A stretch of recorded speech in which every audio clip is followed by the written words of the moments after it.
আজকে আমি একটা দারুণ স্বাদের মিষ্টি রেসিপি শেয়ার করছি। এটা কিন্তু খেতে অসাধারণ হয়েছিল, একদম ইউনিক। এটা আশা করছি আপনারা আগে কখনো বানিয়ে দেখেননি।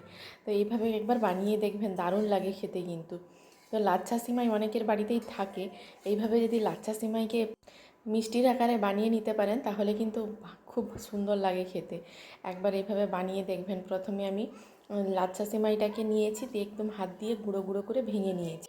কড়াইতে চা চামচের হাফ চামচ মতো ঘি দিয়েছি, কারণ সিমাইতে এই লাচ্ছা সিমাইগুলো ঘি দিয়ে এমনিতেই ভাজা থাকে, তাই কিন্তু অল্প পরিমাণে ঘিটা দিয়েছি। ঘিটা গরম হয়ে গেলে কড়াইয়ের চারপাশে একটু ছড়িয়ে দিয়েছি।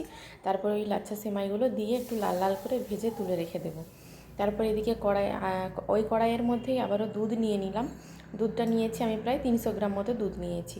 আর এদিকে দুটো এলাচের দানাকে আমি একটু ভেঙে নিয়েছি, ভেঙে হালকা করে গুঁড়ো করে নিয়েছি, ওই দুধের সাথে মিশিয়ে দিলাম। আর এখানে চিনিটা নিয়েছি, প্রায় 150 গ্রাম মতো চিনি নিয়েছি।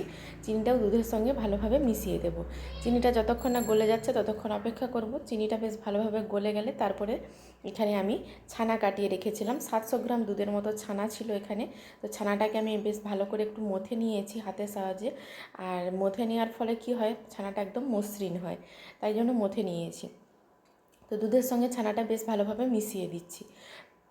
দুধের সঙ্গে ছানাটাকে বেশ কিছুক্ষণ ধরে ভালোভাবে মিশিয়ে নিতে হবে, যেন দানা দানা ভাব না থাকে, সেই রকমভাবে ভালো করে মিশিয়ে নিতে হবে। তো দুধের সঙ্গে ছানাটা মিশানো প্রায় হয়ে গেছে। দুধটা দেখুন অনেকটা ঘনও হয়ে গেছে। এই সময় যে ভেজে রাখা লাচ্ছাটা ছিল, ওই লাচ্ছা সেমাইটা কিন্তু এর মধ্যে দিয়ে দিলাম।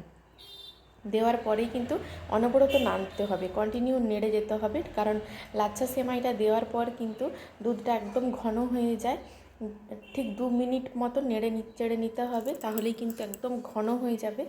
আর এরকম নাড়তে নাড়তে দেখবেন যে ঘন একটা ডোয়ের মতো তৈরি হয়ে গেছে, তখনই একদম রেডি হয়ে যাবে। দেখুন কতটা ঘন হয়ে গেছে।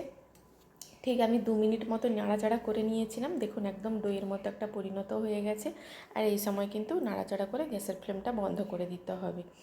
দেখুন বেশ শক্ত কিন্তু একটা ডো তৈরি হয়ে গেছে। তো নামিয়ে আমি এটাকে ঠান্ডা করে নেব। তো যেই থালাইতে আমার সেমাইটা ছিল সেই থালার মধ্যে আমি রেখে দিয়েছিলাম।